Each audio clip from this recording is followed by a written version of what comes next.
Well, good morning, everyone. Thank you for those who are in the room, thank you for braving the cold. And happy to be here today. I just wanted to tell you, for those who are here, we have 4 primers in the back that were just printed. We had been out of our education primers, and we have our new SNAP primers that Tiffany Friesen-Malone and the policy team worked on. Those are brand new, just picked up from the printer yesterday. So please help yourself to those, and they're in the back of the room by the coffee. So I think we will go ahead and get started. And I'm trying to juggle a couple of different pieces of technology, so bear with me. So I'm Renee Fry. I'm the Executive Director of OpenSky Policy Institute. For those of you who are not familiar with OpenSky Policy Institute, we believe that the best choices are informed choices. So we work with lawmakers and others to make sure that they have access to high quality data and research to make decisions that help our communities thrive. We're nonpartisan. We focus on tax, budget, and education finance policy in Nebraska. And thanks to Jerry Bexton, who's on our board of directors, for being here. And Tiffany Friesen-Malone, as I mentioned, our policy director, is here as well. All right, so today we're going to talk about some budget and tax basics. We are going to talk about the mid-biennial budget. The Appropriations Committee preliminary report came out just a couple of days ago, so we'll briefly cover that and how that compares to the governor's budget. We'll talk about the revenue situation in Nebraska and then the main tax policy discussions in 2020. We have plenty of time for this conversation, so I want to make sure that it's really interactive. Please stop me if you have questions. We'll have plenty of time for questions at the end. We'll have time for folks watching by Zoom and Facebook to ask questions as well, so please don't hesitate. Okay, so anytime we do a presentation, I know a lot of you have seen our presentations before, we always show this slide because it provides some good context for the budget debate in Nebraska. So this is our general fund appropriations chart, and you can see here that 45% of our state general funds goes to education. The general fund is the discretionary part of the budget. Anytime that the legislature has a revenue shortfall and they're looking to make cuts, they're making cuts to our general fund budget, okay? 37% of our general fund budget goes to health and human services, followed by, and then you've got, when you combine education, health and human services, and public safety, that's 93% of the general fund budget, okay? So anytime we talk about making cuts, they're usually going to K-12 education, higher education, or health and human services. So historically, our share of, or our spending on general fund appropriations as the share of the economy has declined. You can see a big dip during the recession that rebounded and then has slightly declined since then. We like to look at spending as a share of the economy because, as you know, it costs more to do the same thing year over year, right? Our household expenses go up, insurance goes up, the cost of groceries, all of that goes up, and that's true also for state government. Salaries hopefully are going up, health insurance costs are certainly going up. So we like to look at it as a share of the economy, and you can see since FY99, we are spending less on our general fund appropriations as a share of the economy. And where we see the biggest declines here are K-12 education is that top line there. And you can see it's gone from about $15.50 per $1,000 of Nebraska personal income in FY 2000 to about $12. Followed by higher education is that dark blue line there, navy blue line, starting at about $9.50 and ends up being at about $7. So that's where we've seen the biggest declines are on our spending on education. You can see for health and human services, that green line, that's non-Medicaid, that's gone up and then back down. It ends up about the same place as where we start in FY 2000. The light blue line is Medicaid and CHIP, that has increased, going from about $6.50 to about $8.50. And then public safety and law enforcement have increased as well, going from about $4 to about $5 as we've been working on trying to address our corrections situation. So one thing that we think is important to note, and it's important for the conversation around spending and around taxes, is that when our general fund spending on state aid goes down, local taxes go up. And you can see this direct relationship. And likewise, when state aid to local governments goes up, local taxes, predominantly property taxes, go down. So there's this direct relationship, and that's really important for the property tax conversation context going on at the legislature right now. So when you look at our state and local taxes, okay, this is Nebraska's three-legged stool. We're not necessarily advocating that the three legs be equal, but want to show you, again, from the context of the tax conversation that's happening, how we're balanced right now. And you can see here that the property tax leg of the stool is the largest in Nebraska. 38% of all state and local taxes come from property taxes, followed by sales tax, which makes up 29.6% of state and local taxes, followed by income at 25%, and other is 6.8%. Other would be motor vehicle, inheritance tax, hunting and fishing, that sort of thing. Do you think that the way this pie is broken out is comparable to other states? So the question was, is the way this pie broken out comparable to other states? We will get to a slide that shows you we are a little bit more reliant on property taxes than other states, especially when it comes to how we fund K-12 education.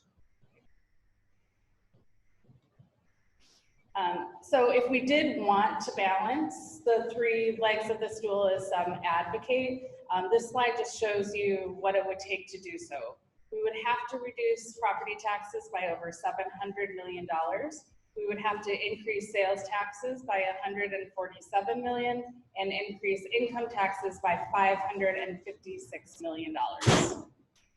So, when we've obviously followed the property tax debate in the legislature that has been happening for many, many years, and hopefully this chart sort of illustrates why a shift of that magnitude has been difficult for the legislature to achieve.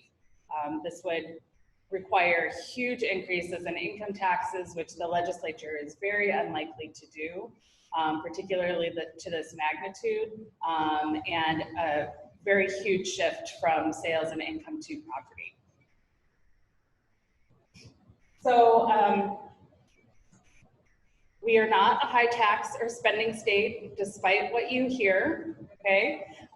We hear all the time we're a high tax state, and people leave Nebraska to go to places like Florida and Texas because the taxes are lower. Has nothing to do with the fact that it's 10 degrees outside today, but nonetheless, we are not a high tax or spending state. If you look at that top bar, that's state and local taxes, you can see here we rank anywhere between about 16th to 29th in state and local taxes, depending on what measure you use.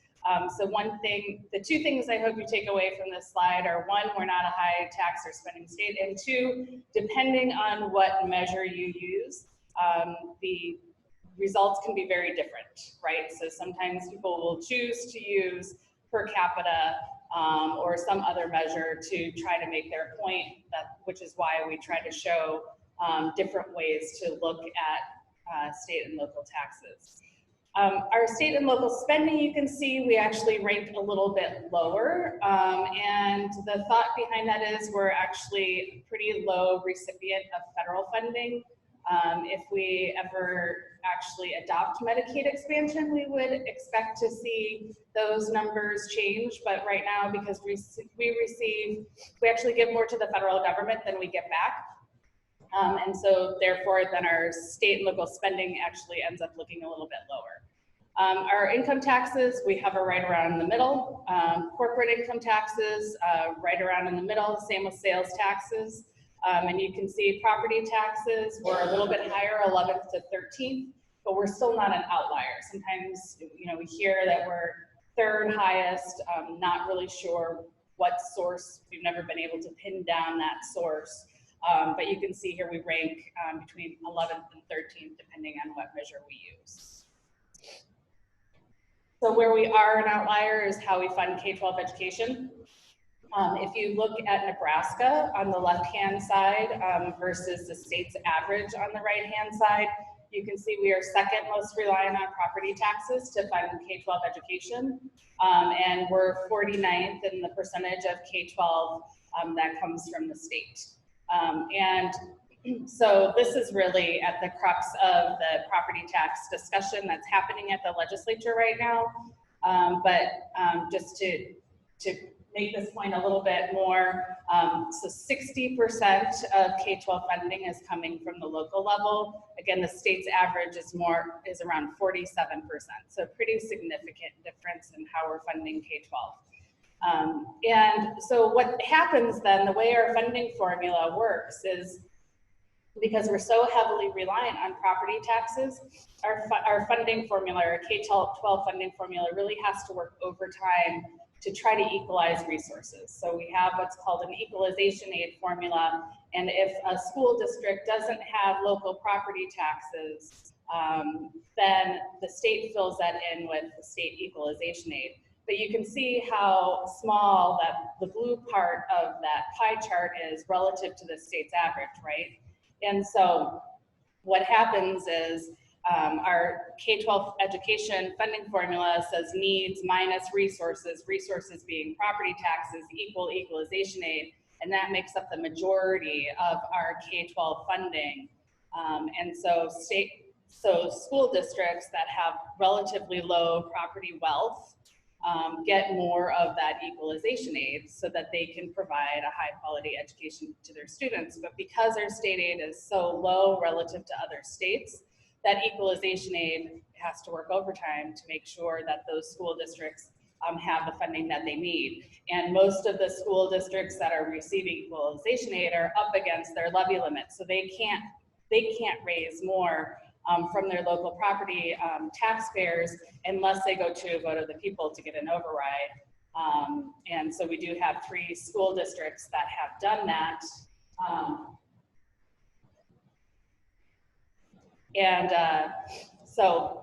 And anyway, again, there will be a lot of discussion about this, and I'll talk a little bit more about that later, but we'll be hearing a lot about this next week as the legislature takes up LB 974, 947.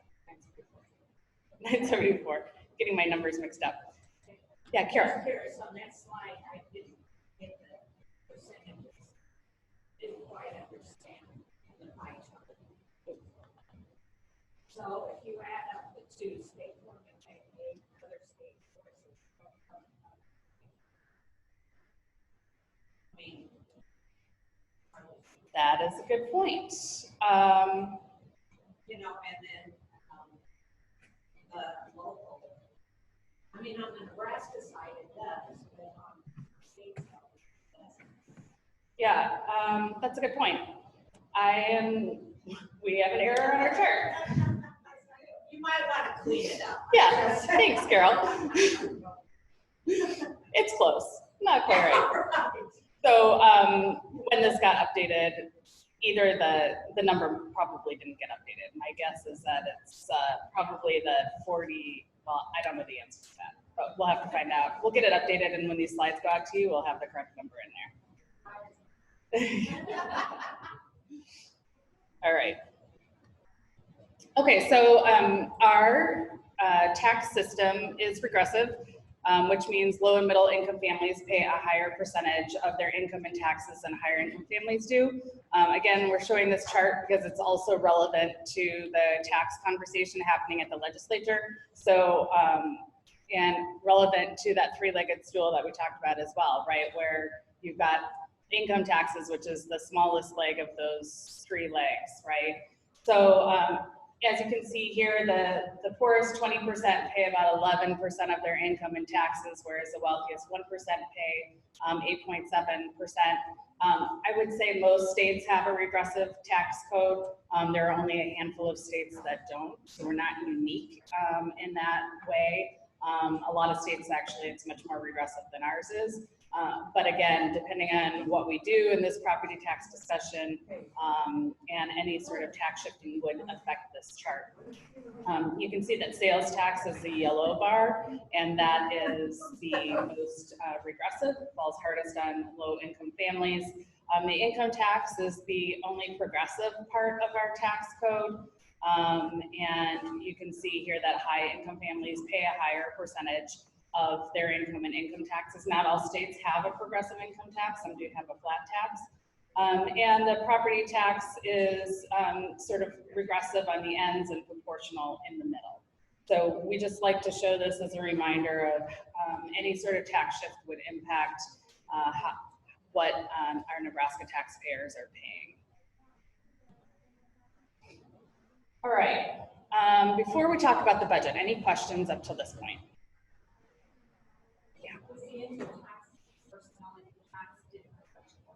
Yeah, so the question was if the previous slide, if that was just personal income tax and not corporate, and yes, that was just personal income tax. In terms of that distribution, on the three-legged stool, we included corporate in there, yeah.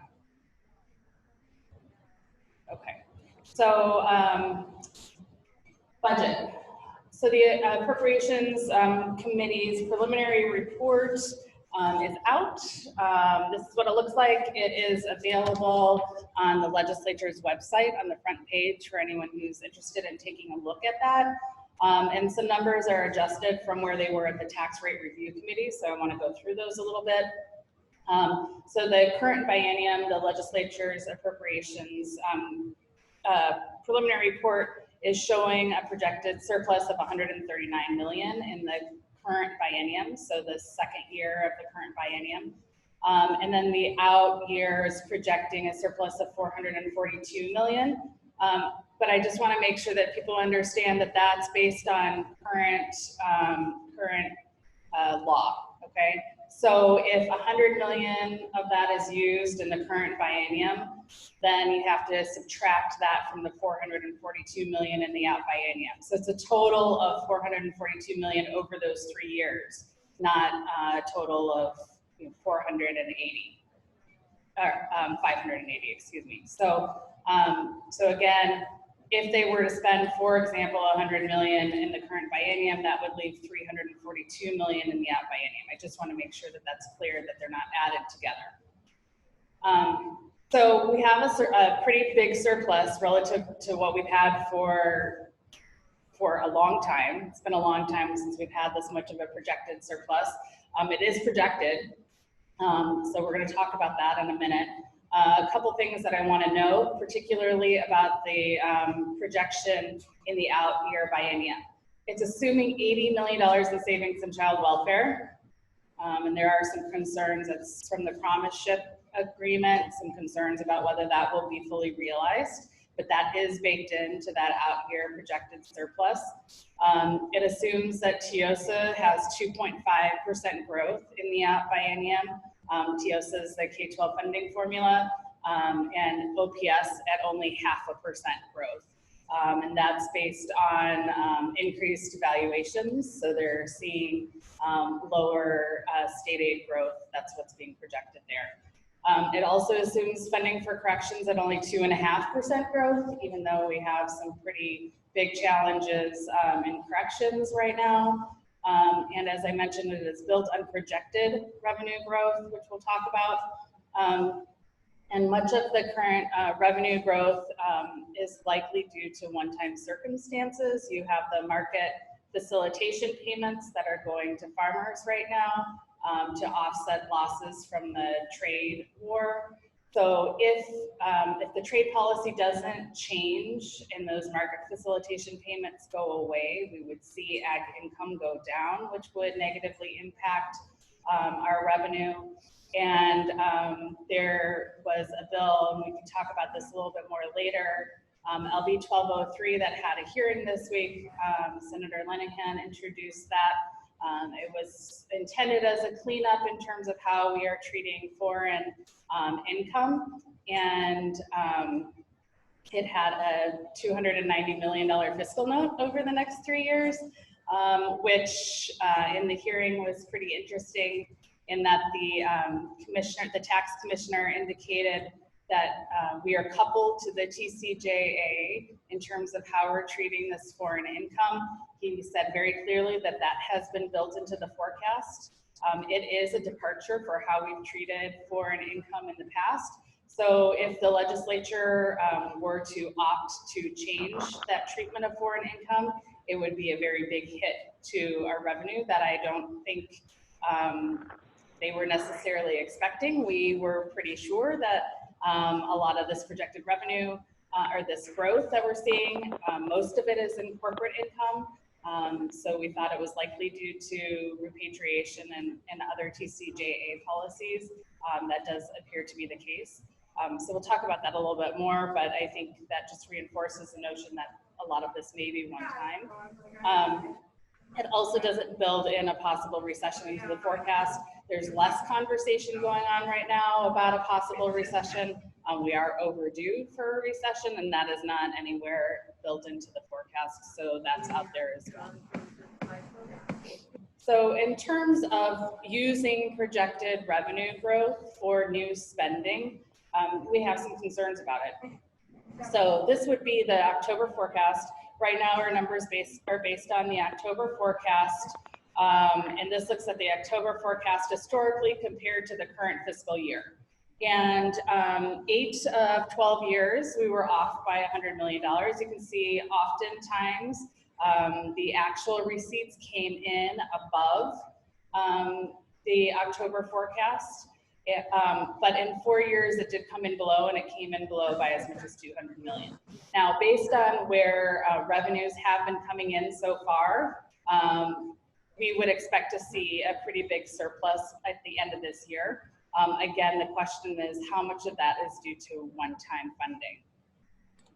So when you look at the out year, the October forecast compared to the following biennium, you can see that there's a bigger departure there, which makes sense because there's a bigger time difference. Again, in 8 of those years, we're off by quite a bit, but we were down in 4 years by as much as $400 million. So again, I think the one thing that we take away is that the October forecast is not likely to be right. We just don't know whether it's going to be high or whether it's going to be low, but there is a risk that if it's low by quite a bit. The forecasting board will be meeting at the end of this month and could revise their forecast. It should be an interesting conversation and have a lot of implications for the rest of the session. So a little bit more about the committee's preliminary report. So the governor prioritized property tax relief, and he put in his budget over 3 years, so the second year of this biennium and the following biennium, $520 million for property tax relief. That has remained in the Appropriation Committee's preliminary report. He also included in his priorities to pass LB 153, which would exempt 50% of military retirement pay for certain veterans.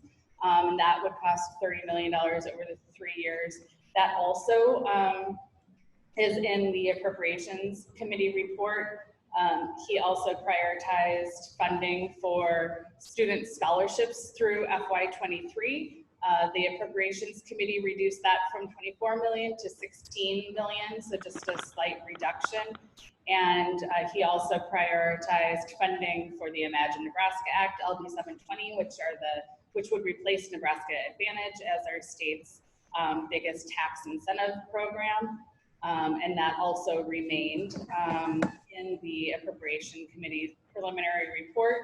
A couple of big adjustments. I mentioned the student scholarships. There's also a big reduction to TIOSA funding. This was not because the Appropriations Committee was being punitive, but because there were big valuation increases. So those resources went up, and so state aid was able to go down a swing of about $33 million. They also, the governor has several items which they would have funded, which he would have funded out of the cash reserve. Instead, the Appropriations Committee moved those so that they're being funded from the general fund instead.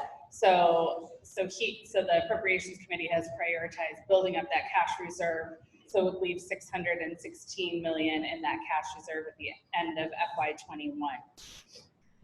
And so you can see here that again, our cash reserve is looking much, much better than it was even just a year ago. But we're still below where we want to be going into whenever we hit a recession. So the Legislative Fiscal Office suggests that when we're in a recession, we want to have 16% of our appropriations or receipts in our general fund, or in our cash reserve, excuse me. And that's based on economic cycles and how far we're down and how far we're up. So they recommend 16%. And that's consistent with other recommendations of about 2 months of spending that you want in there. You can see here that we're projected to have about 12%. All right, so a couple of other points that I want to make about the next biennial budget. So the Tax Rate Review Committee, they put together, the Tax Rate Review Committee is made up of the Speaker, the Appropriations Chair, the Tax Commissioner, the Revenue Committee Chair, and the Fiscal Analyst, and they project out how much they believe it will cost to essentially keep the status quo in the following year. So as they're putting together the budget, they look at current law and they project how much we will need to spend to just meet the status quo. And they project out that we need about 3.9% annual increase in spending to just meet our statutory obligations. So what the governor did in his budget was he reduced that number to 3% each year, okay? Didn't have any cuts or anything in there. In the hearing on the budget,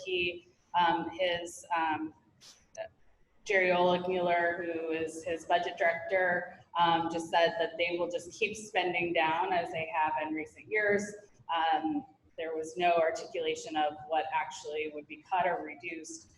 But what I want to point out is that's a difference of $245 million over those 2 years. It's a huge, huge number, just taking it from 3% spending growth to 3.9% spending growth over those 2 years. And so, which is why what the Appropriations Committee did was it took the spending back up and has spending growth in there at 4%, the Tax Rate Review Committee level, rather than the governor's 3%. And what this did, though, that I want to flag for folks is if you look at the preliminary report, they keep those priorities in that we talked about, but it does show a shortfall of $87.6 million in the following biennium. So right now, that preliminary report, it has the $520 million over 3 years for property taxes, but it does create a structural deficit, okay? So I'm not sure whether the Appropriations Committee in their final report will really want to be setting up a budget that has a structural deficit or not. So that remains to be seen, but that is a concern for us. And the other thing I want to point out is they leave $6 million for the floor. So there has been some grumbling from some senators that the property tax discussion has been given $520 million over those 3 years, but then there's only $6 million for any other priority. So this is the most appropriation asks that I think we've probably ever seen. Lots and lots of bills asking for money from really small amounts to much bigger amounts. And all of those are competing then essentially for $6 million as of the preliminary report. A couple of other things that are noteworthy, the University Next project, LB 1084. This is I'm sure that you've heard about it, biopreparedness, biomedical facility for, Ebola or whatever, flu. And that has not been factored into the budget. That is not in the preliminary report as of this point. That would be about $50 million a year that the state would commit. 32 senators have co-sponsored that bill, so it's very likely to pass.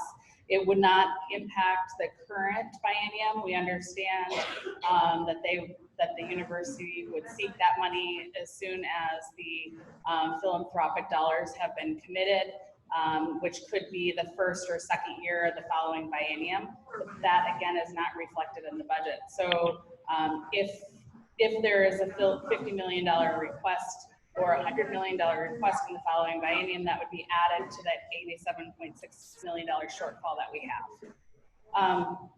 And then the governor's budget and the preliminary appropriations preliminary budget also budget about $9 million less than the fiscal note estimates for LB 720, which is the tax incentive bill. So they're making assumptions that the fiscal note is off there. If the fiscal note is not off, then that is funding that will come off the top, because LB 720 is a tax expenditure. Once it's signed, those agreements are signed. Businesses, once they meet the criteria for starting to receive credits, will start to receive those credits, and that just is revenue that the state doesn't receive to fund other government priorities. All right, any questions about the budget? All right, so main tax discussions in 2020. We're going to talk about the property tax discussion going on. So LB 9074 is the priority for the Revenue Committee.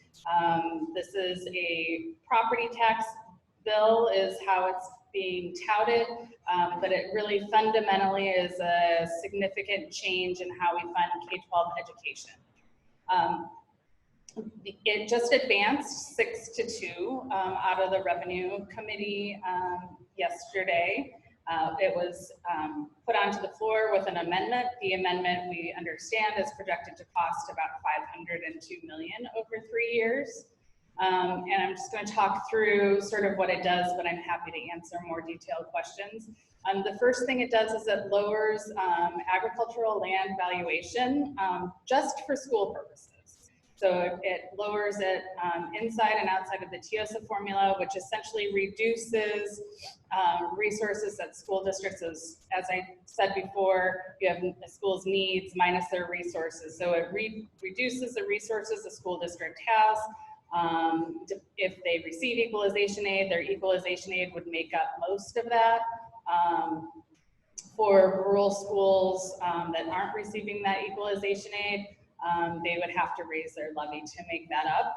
And they reduce it by 20% over 3 years. It also lowers agriculture and commercial valuation, again, just for schools, by 13% over 3 years. So that will also then reduce resources for school districts.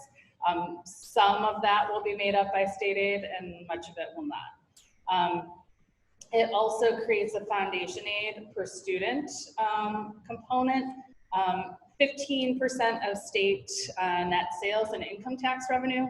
So what this essentially does is it says, okay, if state tax revenue is growing by 4% a year, this foundation aid is tied to that growth in state revenue, okay? And it starts out at 5% the first year, then to 10, then to 15. So what we saw from the fiscal office was that they're estimating that foundation aid to be about over $700 the first year per pupil, and then it increases from there by a factor of 700 as it goes to 10 to 15%. What this will do is it fundamentally changes our K-12 funding formula. That, when it was initially created, there was a lot of broad stakeholder input on it for a couple of years. And equalization was determined to be the main part of that proposal. This fundamentally changes it so that from an equalization formula to a foundation aid formula. And looking at the numbers from the fiscal office, in 2 to 3 years, foundation aid is going to take over the equalization aid part of that formula. So significant shift in how we're funding K-12 education. It also limits spending growth to CPI, and CPI is a consumer price index. The CPI represents household consumption. So if you think about what schools spend money on, 80% of that goes to salaries and benefits, versus our household consumption is going to groceries and car and rent and that sort of thing. It's very, very different. But schools would be tied to the CPI, and the cap would be 2.5%, and the floor would be 0%. It would change annually. So that will make it difficult for school districts to budget as well, because in 1 year it could be 0%, and I understand in January the CPI was 0.1%. So you could have 0.1% in 1 year, you could have 2% the next year, then you could have to be back down to 0.5%, making it very difficult for school districts to budget in that way. It also modifies the maximum levy we have right now of $1.05, and then in year 4 it creates this really complicated local formula contribution. Connie Kanoki is on our staff. She's brilliant, and she has not been able to figure out how to model it, nor has the Department of Education, I don't think, has been able to figure that out. It's just very, very complicated. And part of the reason is because there's so many factors. It's not just school spending that you would have to make assumptions about, but you also have to make assumptions about valuation, which valuation growth varies considerably from year to year. So, so that year 4, it's really hard to know exactly what's going to happen. But at that point, every school district will have its own levy limit. And we just really don't know how that all ends up playing out. It eliminates the averaging adjustment, which is really important for the big school districts that are relatively low per pupil spending. So this is something that the largest school districts, such as Omaha and Millard, are very concerned about. It also eliminates the allocated income tax and changes how net option funding is working. It also reduces the building fund from 14 cents to 6 cents. A lot of the schools, particularly the smaller schools, will use their building fund to pay as they go rather than to do bonded issues. They will be allowed to increase it to 14%. Schools could increase it to 14% under the bill with a supermajority vote with the vote of the people. So they would have to go to a vote of the people if they wanted it to be above 14 cents. And schools with unused budget authority would lose any accumulated authority. Again, what school districts will do is if they have unused budget authority, they'll save that for when they have a big purchase or in some respects, it's sort of like, it's not a cash reserve, but it's if there's an unexpected expense that you have that budget authority, that would go away. And then it would provide 3 years of transition aid for schools. So what's interesting is that the Revenue Committee is suggesting that schools won't lose any money from this proposal, but yet they've set up transition aid for schools that do lose revenue. So the way the transition aid works is that if a school district has a $1.05 levy or greater for their general fund and their building fund combined, in year 1, they would receive 100% if their revenue is less than the prior year, okay? So what Connie has looked at is seeing that, okay, again, a school district may not in that first year lose revenue relative to the prior year, but they would receive less revenue than they would under current law. So again, schools have growing needs, right?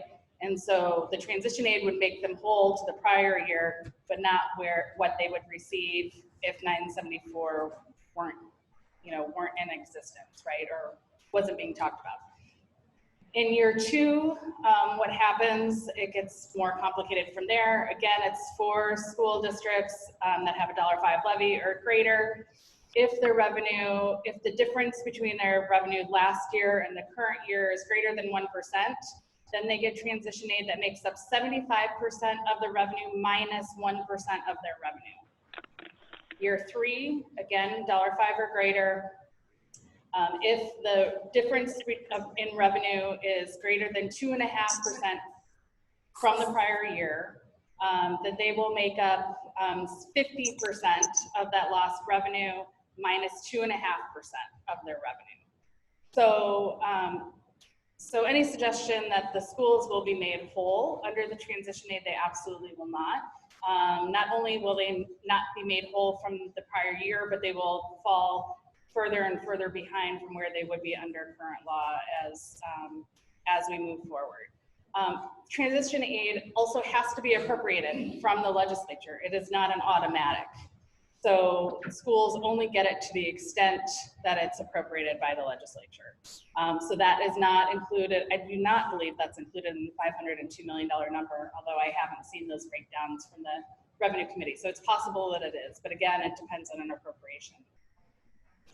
So needless to say, all of the school districts, the small rural schools, the mid-sized schools, the big urban schools are all universally opposed to 974. We understand that this will likely be up for debate on the legislature probably next Wednesday, possibly Thursday. So that's something to keep an eye out for. The way that the legislature works, it will be debated for 3 hours. Then in order to get back on the agenda, the sponsor needs to show that they have 30 or more senators who want to continue debate. If they can show that there are 30 senators that want to continue debate, it will come back up on the legislative agenda for another 3 hours. At the end of those 3 hours, there will be a vote taken. And so we'll be watching very closely what happens and providing information to senators about the impact on their school districts. So that will be a big thing next week. What is complicating this, and we'll talk about this a little bit later, is that there are a number of bills that are going to be tied together. So if 974 is not successful, there's a big question mark about what happens then relative to some other pieces of legislation. But in terms of the property tax discussion, Senator DeBoer introduced LB 1073, and this is what she's doing here. She's trying to provide funding for equalized schools and non-equalized schools. And her objective is to make tweaks to the K-12 funding formula that are not punitive to school districts, that provide funding that allow schools to lower their levies to provide property tax relief in a way that doesn't hurt school districts and their ability to provide high quality education to their kids. So by lowering the local effort rate for equalized school districts, that lowers their resources, so it gives them more state aid. It lowers the value of agricultural land, but just inside the TOSIP formula, which means that school districts that have agricultural land that are equalized get more state aid. And then it provides basic needs, and so that will help non-equalized districts who will receive 7.5% of their basic needs, regardless of what their local property tax resources are. And so the idea, again, is to provide funding for both equalized and non-equalized school districts. Looks like that would cost about $130 million a year. There's a couple of other important pieces in that. It's very easy to adjust. If the projected revenue is not realized, those levers are easily changed. It also does say in the bill that equalization aid has to be fully funded first before her bill is funded, and that is intentional on her part to make sure that the legislature isn't providing funding to non-equalized school districts that have more local resources, and at the same time cutting funding for the large urban districts that are at their levy limits. It also creates school finance review committee, which would regularly review the formula and hopefully provides a little bit more stability and continuity around TIOSA. So that is an alternative. Sort of plan B or C of the legislature if 974 is not successful, that they would put more money into the property tax credit program. So again, depending on what happens with 974 next week, we may hear more discussion about one of these two options. Any questions before we move on? So just want to mention a few other notable bills. LB 892 is an income tax bill that would expand the third income tax bracket. So this is one where the third income tax bracket would kick in at 50,000 for single filers and 100,000 for married filing jointly. And what we see here is that it does still predominantly, most of that effect still helps the wealthiest Nebraskans. It's not quite as marked as when you cut the top rate, but that bracket expansion is so big. It starts at such a high level. It's still really helping higher income families. LB 946 would expand the sales tax base to all services, but not goods that are currently taxed, and reduces the rate to 4%. We have more research to do on this bill. Conceptually, it makes sense, right? You want a broad base and a low rate because it's not taxing goods that aren't currently taxed. It won't be taxing groceries. So it isn't regressive in that regard. It would tax things like motor vehicle repair, but because it's lowering the rate from 5.5% to 4%, should offset some of the regressivity of our sales tax. So we still have some analysis to do on this as to whether it would be revenue neutral. That is the intent of the bill, we know from Senator Breezy.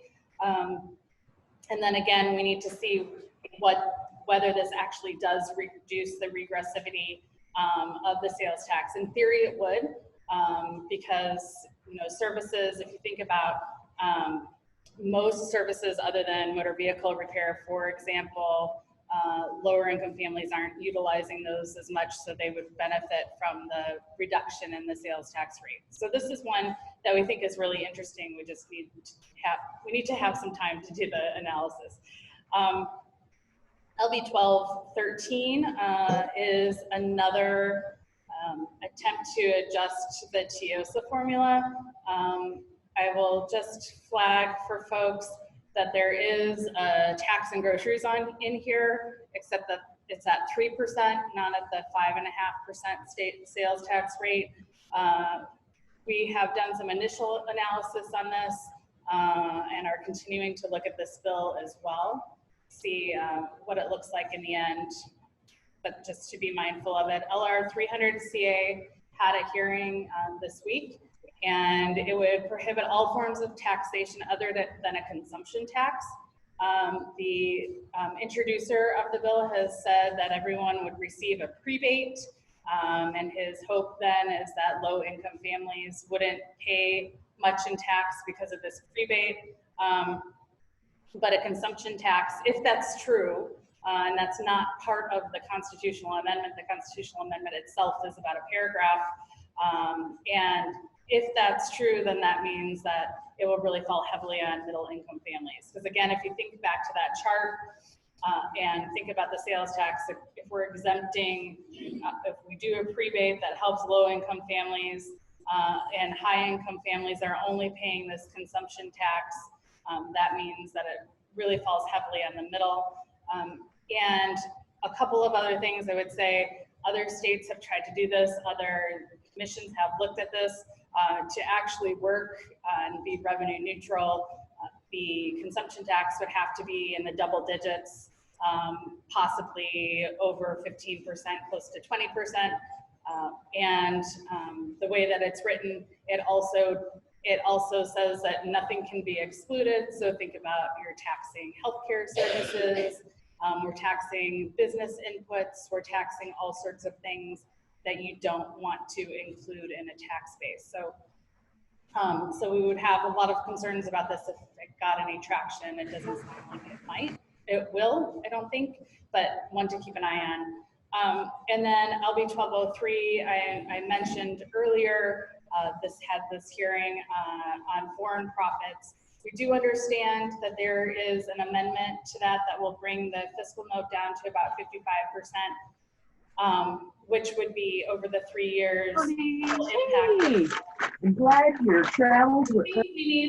I was so happy to be home. Nothing happened. I'm like, I just need to get Folks that are to the joining store in the morning. And I made it. Yay. And it shouldn't be a So surprise. it's having fun. Well, Okay, so so it would bring it down to about 150 million. In the hearing, some of the testifiers did say that if this legislation isn't passed, they will sue the state of Nebraska, and they believe that they will be successful. So the question, there is a concern then, I think, about what LB 1203 and how we're treating this foreign income, what the impact could be on the projected surplus that we have. So I know that a lot of the Revenue Committee members have requested more information from the Department of Revenue. The Legislative Fiscal Office is looking at it as well. They've indicated it will take a few days for them to sort out all the pieces to try to figure out how much of that revenue is one-time funding versus ongoing funding. It will likely come up in the forecasting board meeting at the end of the month, I would presume. But it will be interesting to see how this factors in to the larger discussion around property taxes and how much funding is really available from this projected surplus. One other thing that's looming out there is a ballot initiative that's been circulating, which would create a refundable tax credit equal to 35% of your property taxes paid. So if your property taxes are $1,000, you would get a $350 credit, refundable income tax credit. So you'd get $350 back from your income tax, regardless of how much liability you have. So of course it sounds great. Who doesn't want money back through their income taxes? But it would cost the state about 1.5 billion, or about 32% of that general fund budget. So if you think back to that chart that I showed you, you could eliminate all funding for K-12 education and you still would not have enough to make that up. It is a huge number. The good news is that it sounds like maybe fundraising isn't going great for that group. They had talked about opening an office in Omaha. No one's seen circulators, but of course, if this did make it to the ballot, this would be very concerning about what the impact would be to K-12 education, higher education, health and human services. And so it would require increases in other taxes or force steep cuts in spending. All right, any questions before we talk about tax incentives? All right, so tax incentives are, so property taxes, the three big items this legislative session, at least in our world, right, are property taxes and tax incentives and the university project. And they're all really being tied together. So what happened last session was property tax reform was not successful. So a group of rural senators voted no on the incentive bill. And so the incentive bill stalled. And so what the speaker said is, look, they're gonna be a package. And 720 and the incentive bill will be tied to the property tax bill, and you guys will work together and figure out a way to get them both done, okay? So just a little bit of history around our incentives, and we've had tax incentives in Nebraska since 1987. When LB 775 passed, that was when ConAgra was threatening to leave, and there were a lot of changes made to our corporate tax structure at the time. Then in 2005, LB 312, which is Nebraska Advantage, was passed to replace LB 775, and now we have LB 720, which is the Imagine Act. They all have a very similar structure. There are no but-for requirements. Companies don't have to show that they would only do some sort of activity because of the incentives. They just need to meet the criteria. If they meet the criteria in terms of investment and number of jobs created, then they receive those tax dollars. And did this just go out? It did.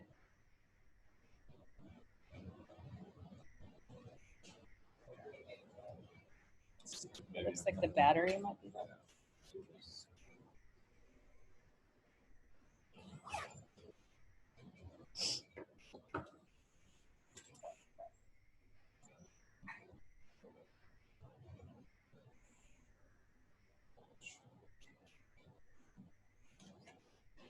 All right, I think, can you hear me in the back? Is that okay?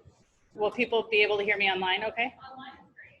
Okay, I'll just keep talking if you guys can you all hear me okay? Good enough? Okay, so so they don't have any but-for requirement, as I mentioned, and they all have very long tails. So for example, again, LB 775 passed in 1987. We continue to pay out on LB 775.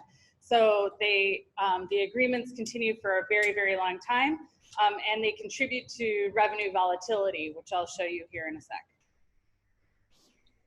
So in terms of the impact on state revenue, LB 775 and Nebraska Advantage have reduced state revenue by over $4 billion, just those two programs. Even after accounting for economic gain, LB 775 has had a net revenue impact of over $2.2 billion by 2025, and Nebraska Advantage will be a net revenue loss of over $1.5 billion by 2028. And then Nebraska Advantage, I mentioned that long tail, will continue to pay out until 2040 or 2050, depending on the tier. And it has been a significantly greater revenue reducer than LB 775. Thank you. Okay, we're back. All right, so Imagine Nebraska LB 720 is the bill that would replace Nebraska Advantage. It does have an amendment 2207. There was a hearing on that amendment. Imagine is intended to ramp up a little bit faster, so businesses would be able to start receiving their tax credits earlier. There is sort of a cap in the amendment. It's $125 million for the first 4 years, and then 3% of net receipts, which would be about $180 million in calendar year 2025. And then it does have a fiscal note of $869 million through FY30, and doesn't do anything with our existing Nebraska Advantage agreement. So these would just be financial obligations on top of 775 and Nebraska Advantage that continue to exist. And as I mentioned before, the way this works is they're done through the tax code, right? So once these agreements are signed, if the businesses do what they've agreed to do, then they keep revenue. They get tax credits, sales tax refunds. They can also keep their employees' income taxes. So when an employee is paying in their income taxes, as part of a way to utilize these credits, as companies can keep those. And in that way, actually sort of have a negative tax liability in that regard. So again, this is revenue that's not going to the state. So when revenue is down and the legislature is making cuts to programs, this is taken off the top. This isn't in competition for funding for K-12 education or higher ed or anything else, okay? So again, if you look at our estimated tax incentive liability through 2028, $2.2 billion. You can see Nebraska Advantage is the bulk of that at about $1.7 billion. LB 775 just has between $100 and $200 million left to pay out, and then LB 720 as we talked about. So again, Nebraska Advantage is still the bulk of that liability through 2028. And that equals about $2,600 per household. Just to put that in sort of a number to quantify. If you think about it, we're sort of subsidizing those incentives by about $2,659 per household. Also, if you look, I mentioned the revenue volatility. What we see here, if you go back to 2000, the blue lines are LB 775. And you can see that LB 775 costs about between 100 and 150 million every year. But then once we added Nebraska Advantage, you can see these huge spikes. The Nebraska Advantage are the green lines. So 775 was continuing, you add Nebraska Advantage. Once Nebraska Advantage ramped up, we had these huge spikes in the amount of revenue we were reducing. Now, Nebraska Advantage over the next 3 years is the Department of Revenue is projecting that credits and refunds will reduce revenue by over 800 million, I think 815 million over the next 3 years just from a Nebraska Advantage. And then the yellow lines, the dotted lines here that you see are in the future. These are Department of Revenue numbers for Nebraska Advantage and LB 775, and the fiscal note is what you see for LB 720. The yellow dotted lines is that legislative fiscal note. So again, we were at about 150 million per year. Now we're going to be closer to between 250 and 300 million a year, if assuming that LB 720 passes. So I wanted to talk about a few notables on the amendment, and then I'm going to just talk about the cap also briefly. So there is a reduction in this new amendment. They are reducing wages for manufacturing and for airplane repair industries to $15.58 per hour. In rural areas, or I should say in 90 counties other than Douglas, Sarpy, and Lancaster, they're reducing the minimum wage requirements to 70% of Nebraska's average wage. And then in Douglas, Sarpy, and Lancaster, it's 75%. So it's a little over $16 per hour. So this is significantly less than was an original LB 720.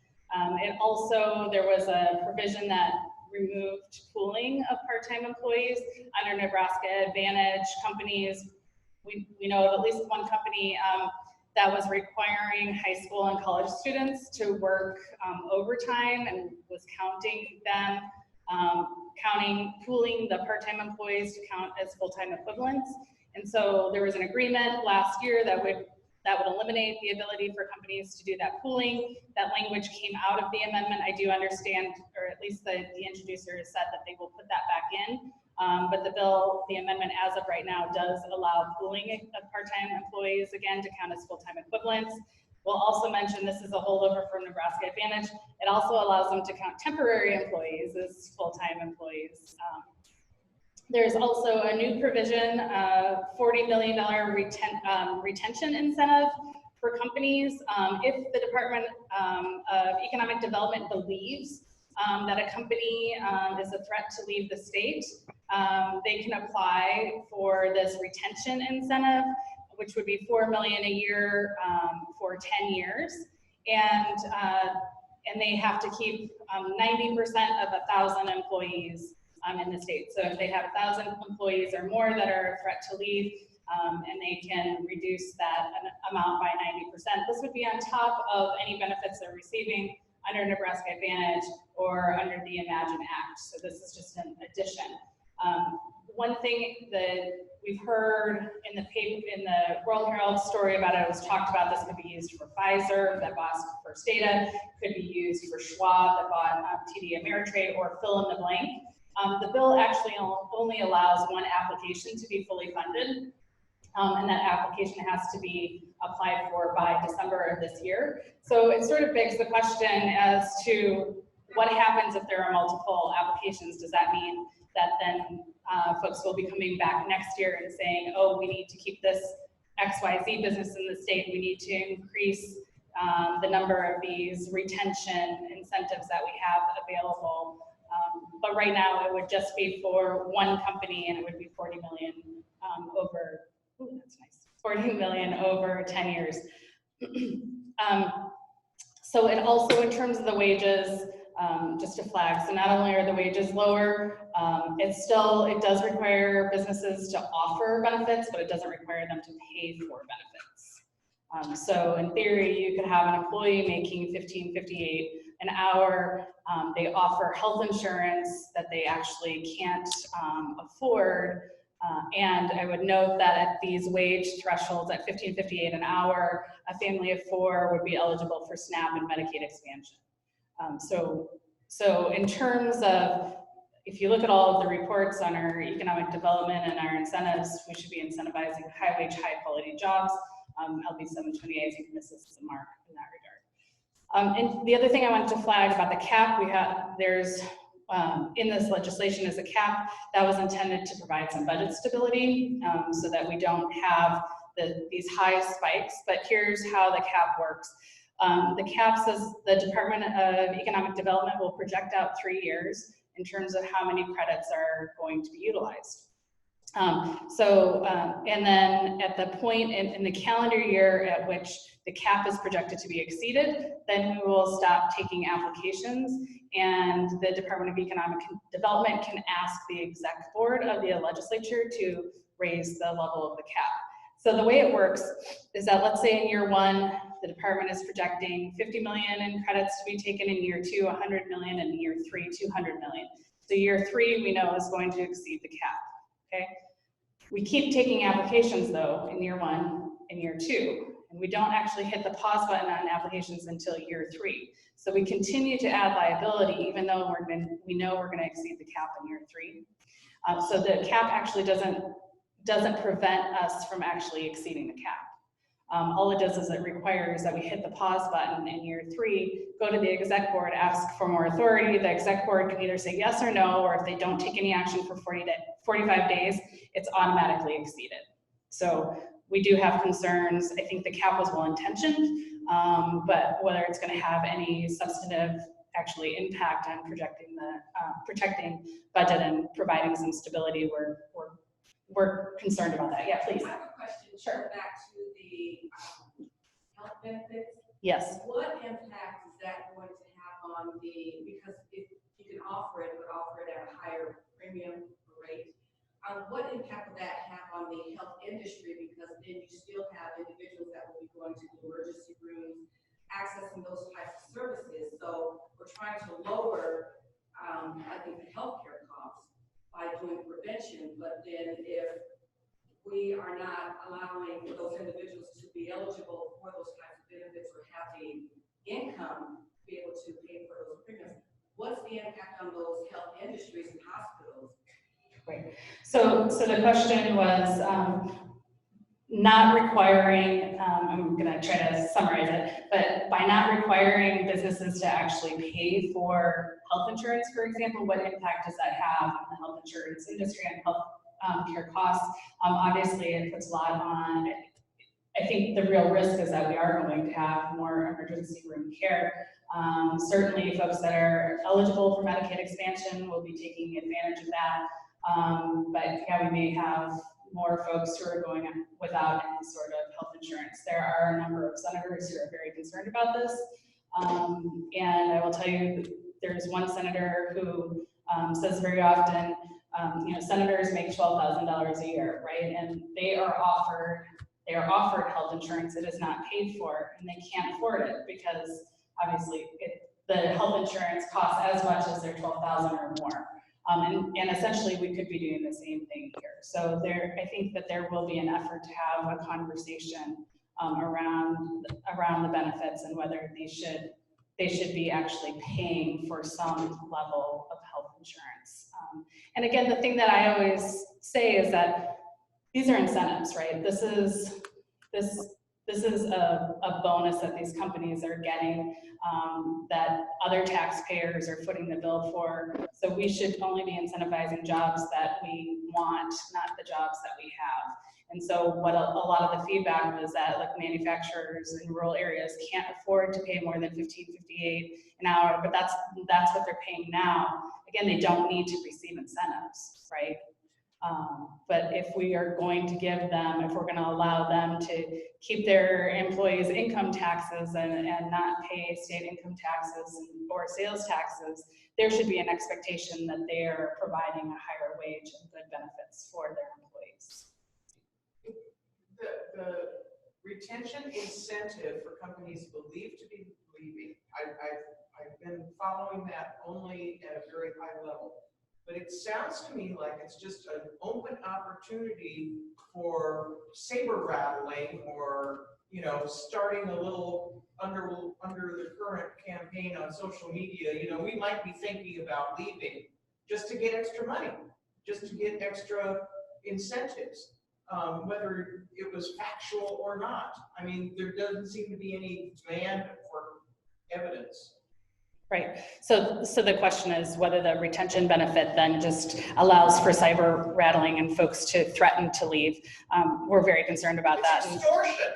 It's setting a terrible precedent. Quite frankly, that's why we have incentives in the first place. That's why we started an incentive program in 1987, because that's what ConAgra was threatening to do.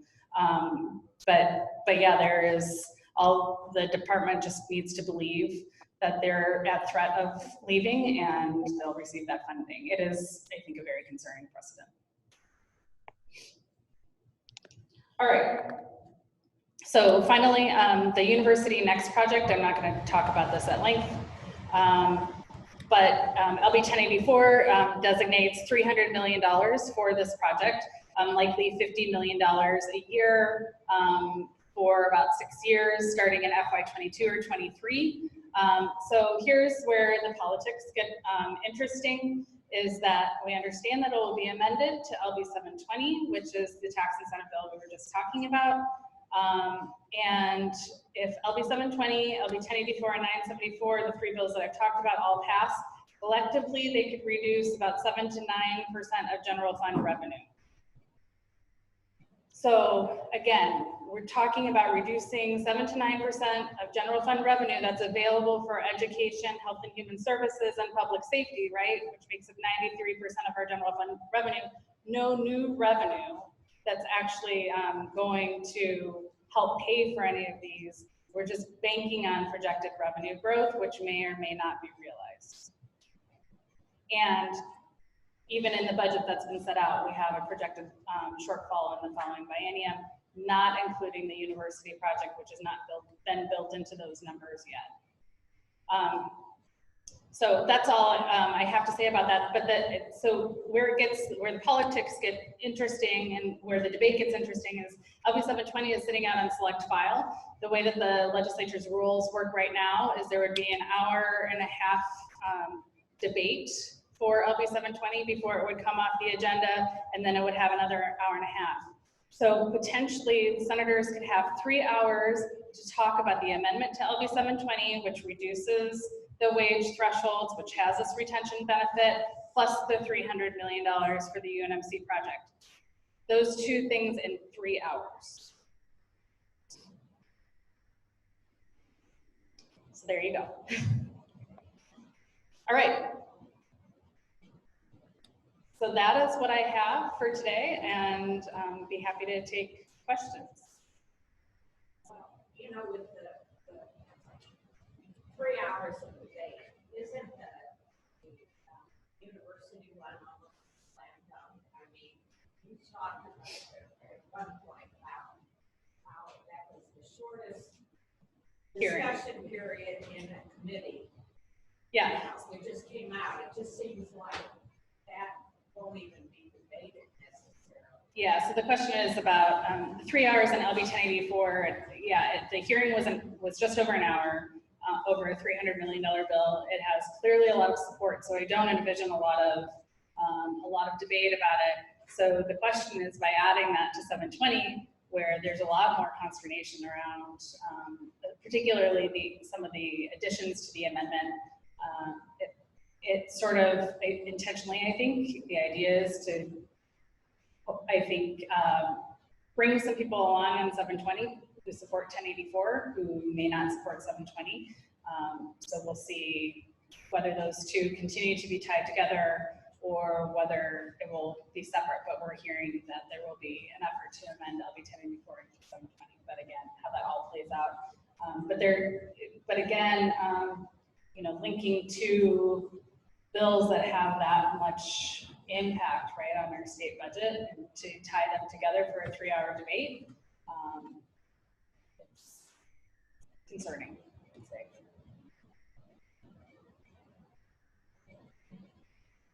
Do we have any, Hannah, do we have any? All right. Thanks to everyone for being here. Thanks to everyone on Facebook and Zoom for participating. And we'll be available if anyone wants to chat for a little bit after, and I hope you stay warm. Just a couple quick announcements. If you are not on our policy, our action alerts on our emails and want to, please email me at hannah@nonprofitaid.org. We will most likely be taking positions on these bills. We'd love if you can get those action alerts. And then we also have a new policy lister for real-time action on stuff going through the legislature. So also email if you'd like to be on that and or not. And some exciting news, 3 weeks from today, and you'll actually be here at the Mastercraft, so we'll be down the hall. And so we just want to let you guys know and keep that in your head for later. So thank you very much. Can we give Renee one more round of applause?